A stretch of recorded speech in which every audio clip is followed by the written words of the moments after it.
پەیکەرەکە و کاوەی چەم تۆ بێنێ هەی گرسا بە جۆهەر و ناپاکی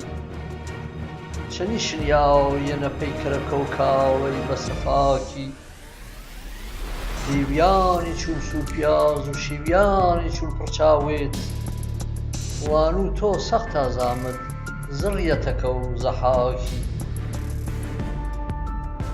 حەقەی کوونە بێ کەردە تۆ خاسڵ ئەژناساوە کاوە بێ مەژگوو باباڵ کەردش خەڵتان و خاکی جاخەی ڕۆشنە بە تۆ ماچە کە چون وەرینات ناستە مەژگی وشکە کەمبار و جەڕژاکی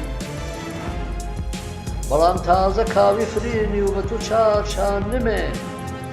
تەوەنۆکردنا نیاش سەمەرێ و غێرجە هیلاکی